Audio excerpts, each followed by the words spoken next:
It's Wednesday, December 1st here at the West End Gun Club, and we're back at it again at the Rimfire Range. Going to do a walkthrough of the NRL22 December Course of Fire. The match program was actually published a couple days prior to our November match that we held last Sunday.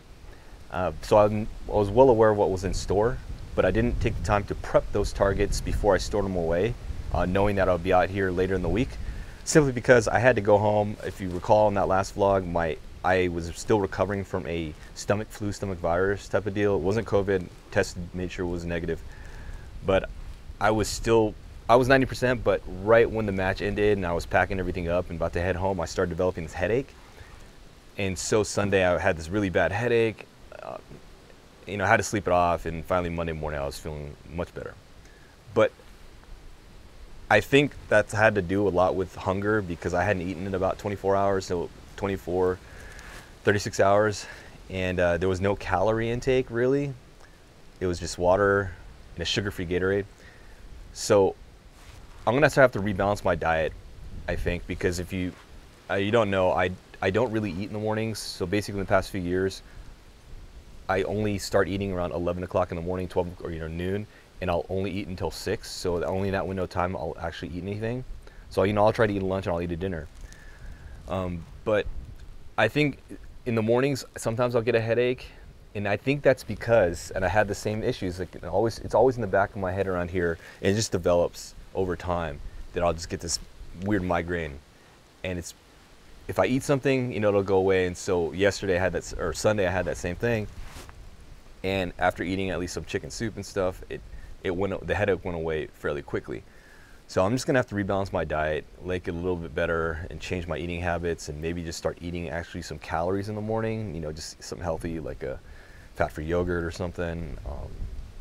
Some fruits to tide me over until like lunch. We'll see where it goes. I'm getting older. Just gotta keep my diet adjusting to the way my body is. Anyway, it's a lot windier than it was on Sunday, unfortunately. We still got the winds in SoCal, but we'll make it work for the run through. I'm gonna go ahead and get the targets ready to go. I've already started setting up a few. Then we can get them out there, get the props set up, and we can actually start running through a walkthrough.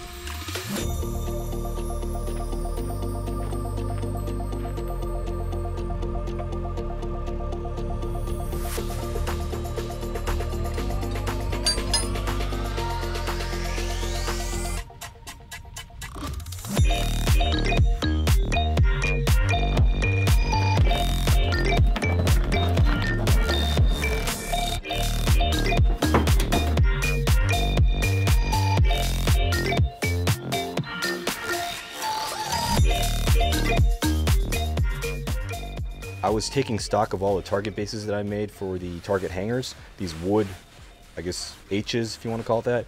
They're getting all pretty beat up from the ricochets off the rounds hitting the steel. But at the last match, we had a couple shooters that were hitting low all the time. And these target bases, if you can see here on camera, they just got shot through. There's a bunch of them here. They got rounds through them now. Well, it is what it is, right? They're target bases, you expect that. But definitely, I didn't take into account that people were actually hitting the bases. That's a pretty big drop there, but hitting way low. So anyway, I do need to probably start making more of these things to keep them as backups, because eventually, like that one, this one right here, this front portion's starting to come off, so I just need to get some wood screws to put those back in, or to resecure that part. But I need to make some more bases, although lumber is kind of expensive right now still. I think it's still coming down. It's starting to come down, but it's more expensive than it used to be. So I don't know, I'll start probably taking care of this stuff maybe early next year. First stage we're running through is called Santa's Rooftop, 120-second part time, 12 rounds. We have 3 targets. We have a 1.5 inch at 57 yards, a 2.5 inch at 77 yards, a 3 inch at 97 yards. You're gonna start standing, rifle and all gear in hand, mag in, action open. On start signal, the shooter will engage targets near to far in the following order and in manner. 1 shot each target, standing, supported on the left side of the rooftop. 2 shots each target on top of the rooftop. 1 shot each target standing, supported on the right side of the rooftop. And when it says standing supported, it means you can use your equipment to support your rifle, but you're going to be standing. And no part of the gear or body may touch the ground when engaging targets from during section 2, which is when you're on top of the rooftop. And I'm not entirely sure if you're going to be allowed to lean onto the rooftop necessarily with your legs. I think both feet will need to be on the ground. That's my opinion. It's not in here, but I will say that if I'm going to run the match, or I will be running the match, I'm going to be telling people that you have to have both feet on the ground. So if you want to lean against the rooftop, that'll be fine, but both feet must be on the ground. I don't think, with your leg. There's no real distinction there, but definitely feet on the ground. Anyway, you can just shoot off here, and then get onto the rooftop, shoot, and then on this other side, you're going to have to shoot support side, because it says you must shoot support side on either side of the rooftop. So since I'm a right-handed shooter, I'm on the right side of the rooftop, I will be shooting support side, my left hand on this side. So if you're a left-handed shooter, you're going to be shooting right support side on this side. And it doesn't say where you have to start, to be honest. So you can start on either side. And you'll probably, it's up to you. You may want to finish support side, or you may want to start support side. It's up to you. So depending on if you're left or right-handed shooter, you'll start on either side of the, however you prefer to shoot, like however you prefer to start the stage. Anyway, let's go ahead and run through this and see how it goes.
Given the fact that I did not warm up today, I didn't take any zeroing shots, sighter rounds, or anything, this was actually an easy stage.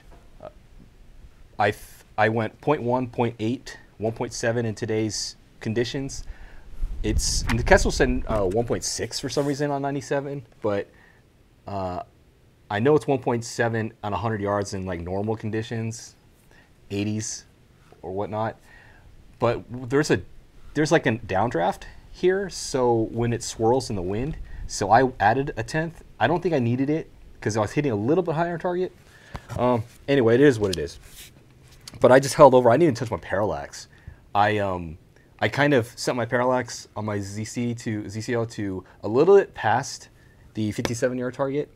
A little bit. It was still in focus, but not really perfect. It was in focus, and I just held my parallax for that. Shot the 3 targets near to far. One shot east. Jumped on the rooftop. 2-2-2. Went on the other side and set up, and that was it. Really straightforward. I don't see that this should be a difficult stage for most people. Obviously, it does do with the support side, which some people kind of have issues with. All I recommend is just trying to get a little bit of repetitions shooting with your opposite eye, just so you get used to it. It's all just about establishing your cheek weld properly so that you're actually in line, because getting cheek weld with your support side is kind of awkward because you're not used to it. So sometimes you're just like hunting around.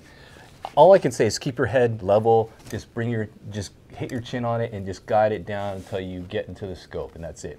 I see what ends up people doing is like canting their head to way off to the left when they don't, that's just, they don't know, because it just feels weird to them. It's just, approach it normally.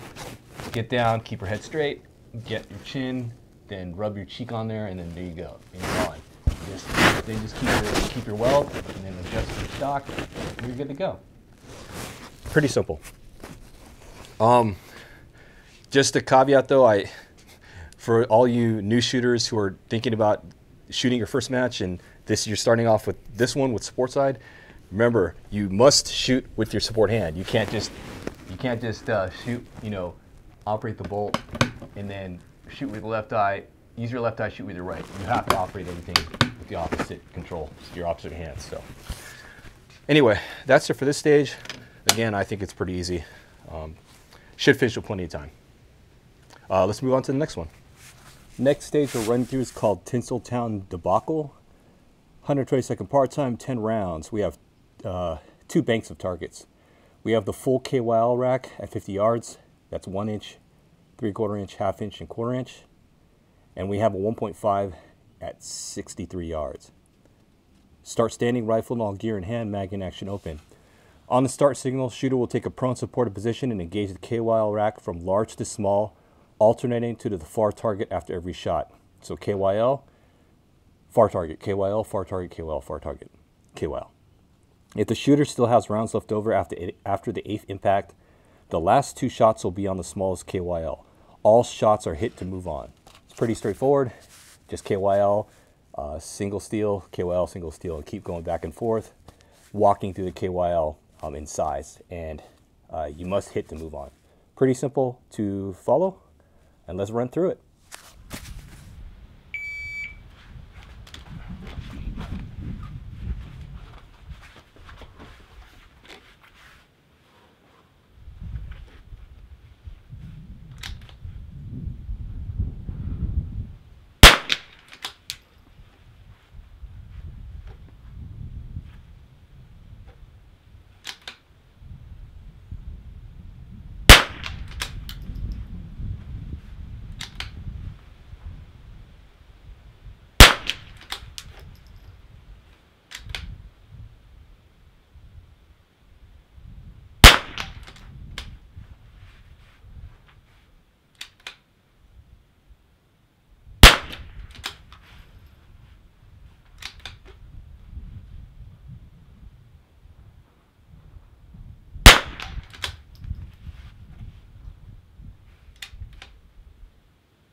It's a very straightforward stage. I finished with 82 seconds on the clock. I did drop a round, my second to last shot, which is on the 1/4 inch KYL.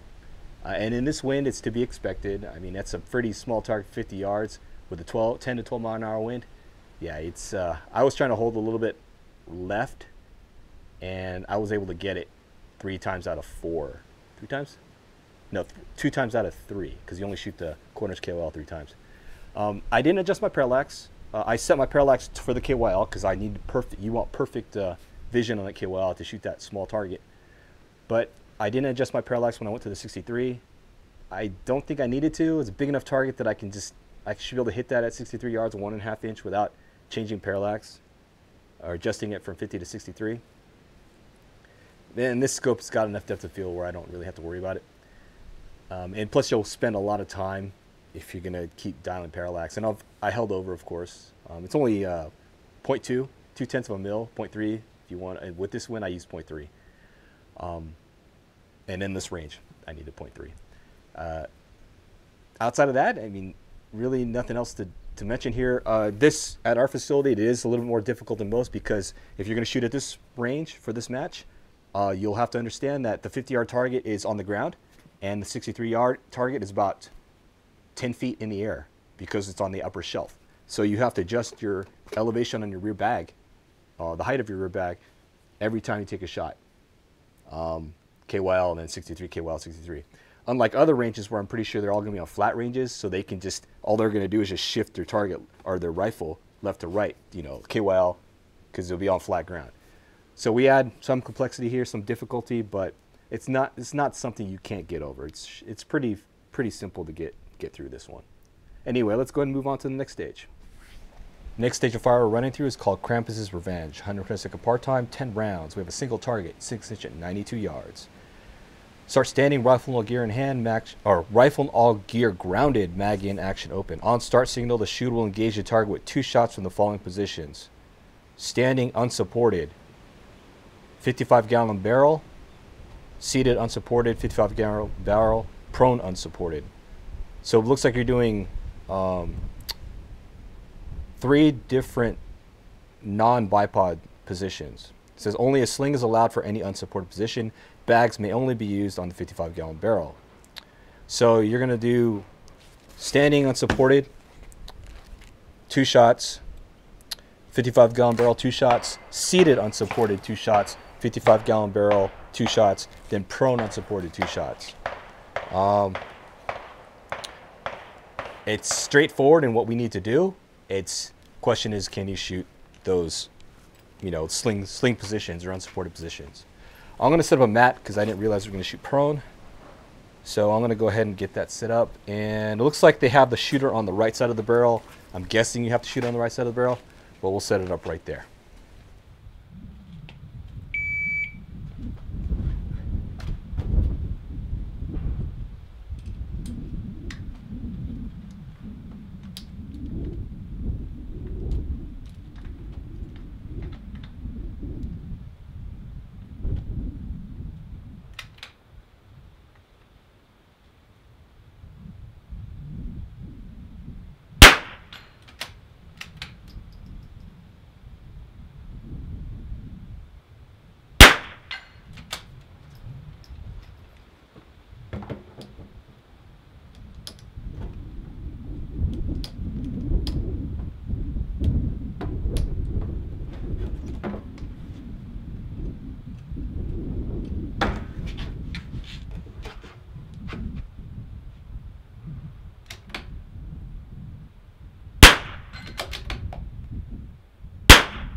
I did 2 runs, one with the bipod, and I timed out because I spent so much time retracting the legs, and another time without, which was better, but I missed a couple shots. So definitely take off the bipod. You don't need it because it's a 6-inch target. It's a 6-inch target. You don't need the bipod, that much stability off the barrel. So I just realized, what am I doing? Let's just take the bipod off, do it again. Saves myself time in the rifle manipulation, but we're starting with all the gear on the ground, right? Once the timer goes off to start the stage, I just immediately threw this on top of the barrel because you're only going to use it here. Get in position, put the sling on, and shoot away. It's fine to shoot off the bag. It's easy just to shoot off bag here. It's just, like I said, it's a huge target. I missed 3 shots in my second run, 1 from each position. And the only reason I missed it is because of the wind, not because the wind pushed my rounds, because the wind is pushing me.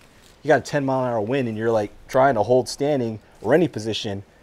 You're not 100% locked in on. Standing, you can't really get locked in on, but I could have probably did this one better sitting and prone to not miss around because of the wind, but your body gets buffeted. And if you ever shot service rifle, it's kind of why we hate shooting service rifle late in the morning, like once you're shooting the standing stage late in the morning, like at Camp Pendleton, that wind starts picking up. You get that 6 to 7 mile an hour wind, which is, it's not much, right? Who cares? Like 223, you know, what is that? Not even a quarter M away adjustment. But the thing is, when that wind picks up and you're trying to hold standing and you're trying to get your, get your 200 yard standing stage in, and the wind is kind of pushing you a little bit, that gets annoying. But it is what it is. Got to learn to deal with it.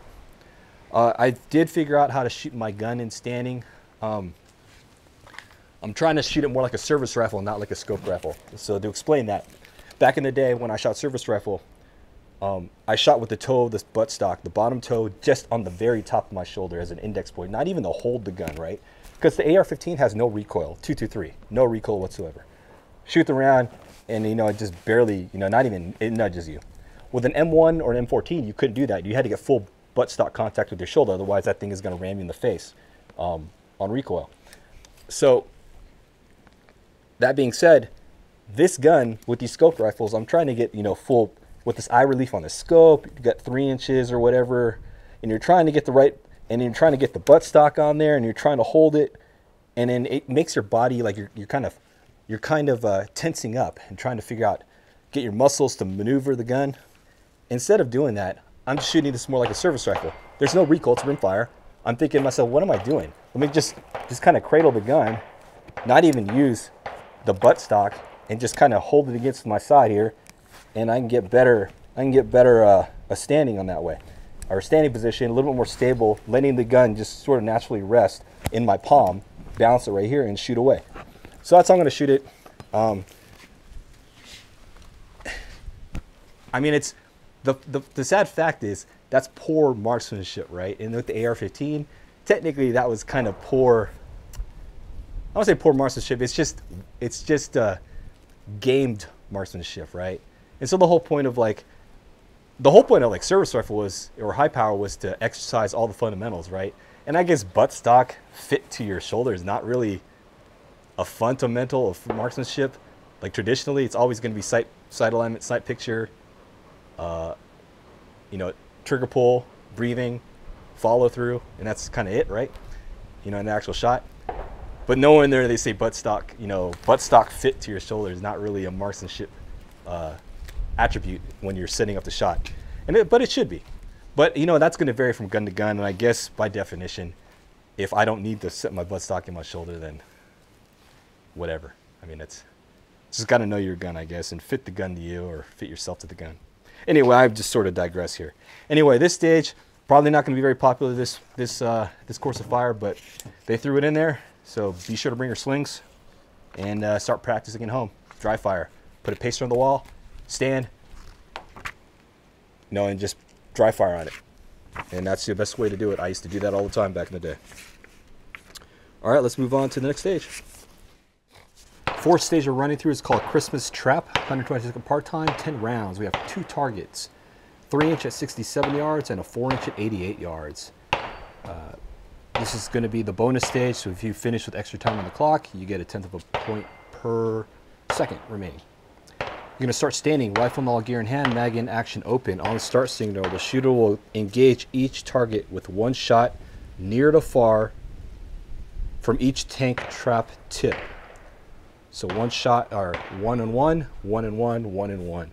Shooter will then transition to the center of the tank trap and engage each target with 2 shots. The unfortunate aspect here, you got angles here. Okay, we can do this. Yeah, tank trap should be fine. Not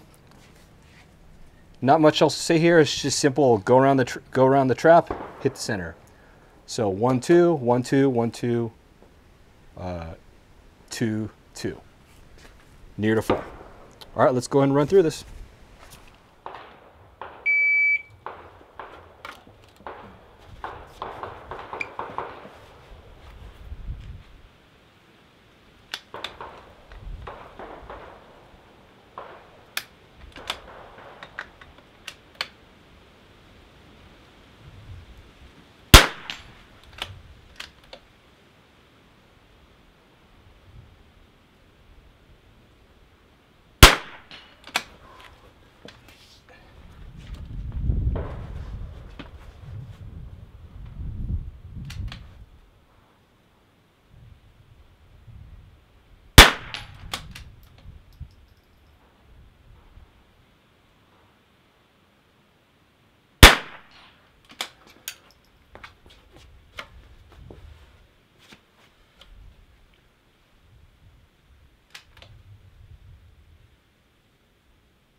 I was able to clean that stage, finish with extra time on the clock. Wasn't too bad. The wind was the only real factor here. I did have to hold a little bit for the, what is that, 88-yard target? And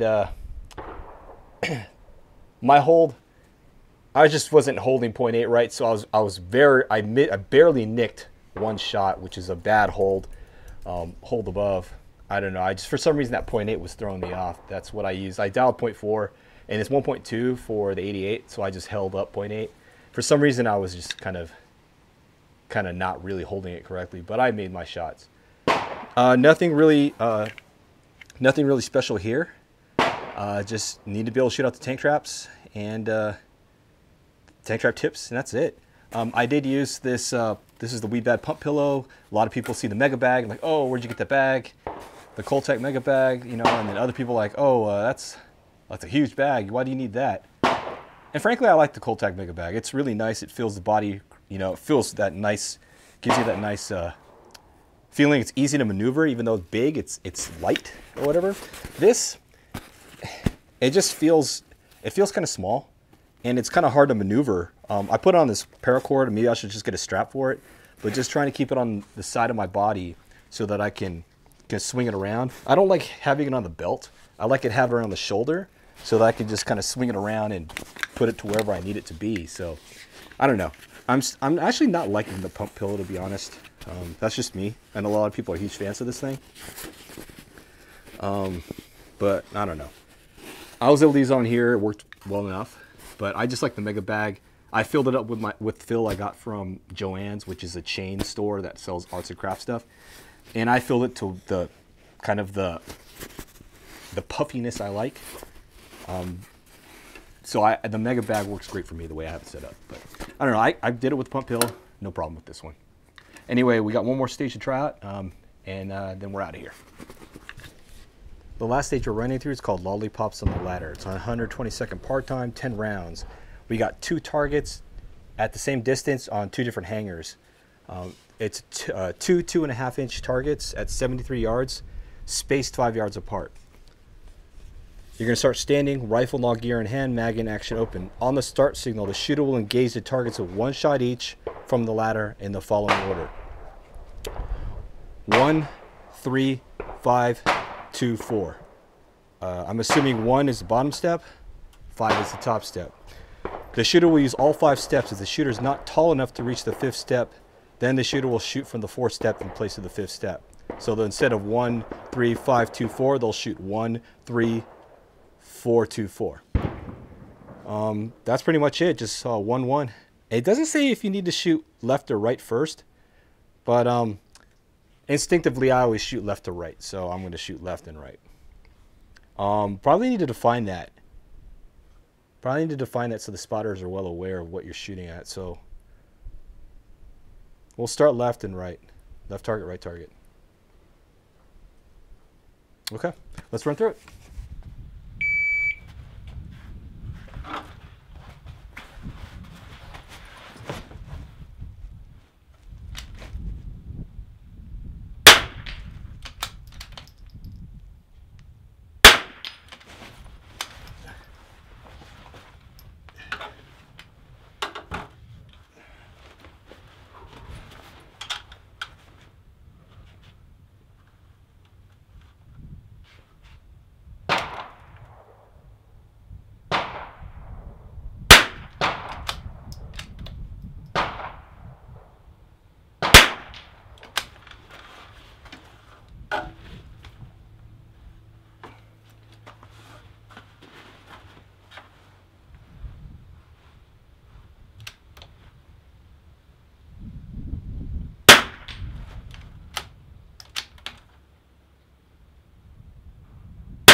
The stage is pretty straightforward. It's just moving from step to step and swinging targets.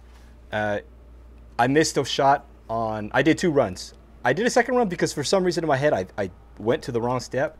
I'll look at the video, but I think I did the correct step the first time, but ran it again a second time. Both times I missed a shot. I threw it to the right, I think.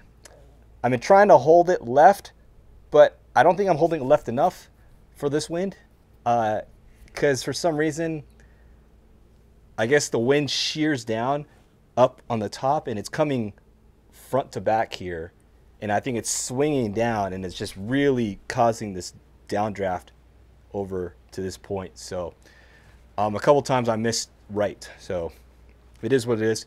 I can only fit one target on camera because that's a 300 millimeter, so 600 effective, and the targets are 15 feet apart, so you can't even, 5 yards, 15 feet, couldn't fit them both in frame, so you got only one target in view during that whole run through. But not bad, pretty straightforward. I use my mega bag. I like my mega bag, so I went to mega bag for the ladder. It's great for all positions here, all 5 steps.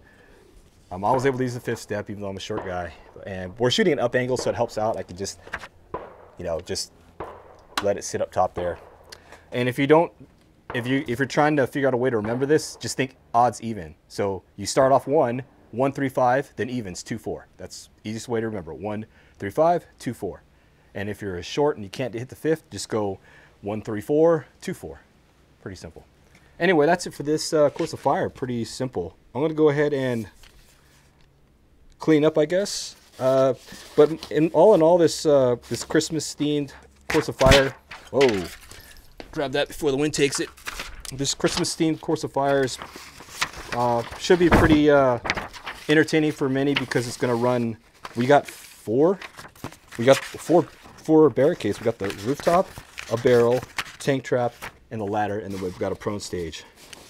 So it should be a good exercise on all the various barricades and tactics as far as position. So it should be a good match. But yeah, let me go ahead and get everything pulled in, and then I got to mark a few target points so I remember those come match day, and put in the props, and then we can get out of the range because I need to go run some errands. Almost packed up, need to get out of here. I got to run some errands, and I got to get my booster shot, my COVID Moderna booster shot later this afternoon. So wanted to take care of that before SHOT Show, which is in January. That's in less than 2 months. Should be a good time. Granted, the one this year was canceled, so hopefully this 2022 SHOT Show will be pretty good. Anyway, this Course of Fire December was pretty interesting. We got an arrangement of props being used today, or for this Course of Fire, and all the stages are pretty straightforward. The only one that's probably going to hurt most people is going to be the sling stage, or the unsupported stage where you're shooting standing, sitting, and prone. So practice that before you hit the match. All the other ones are pretty straightforward. Should finish with pretty decent amount of time on the clock for most of these.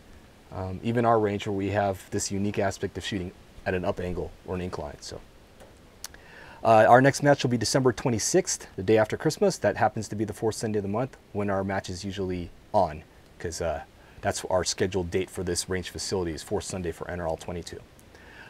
Definitely pay attention to practice score and SoCalNRL22.org. And we do have a Facebook page, but I don't really promote that. I just have that there for formality, so I can have a Facebook event on Facebook so people can see it. Other than that, yeah, just pay attention. If you want to shoot that match day after Christmas and you're not doing anything, or you got a new 22 rifle that you can zero pretty quickly, and bring it out to the match and see how you do. Anyway, I need to get out of here, so let me pack up, get out of here, run some errands, and take care of the rest of my day. Anyway, thanks for watching. I'll see you in the next vlog.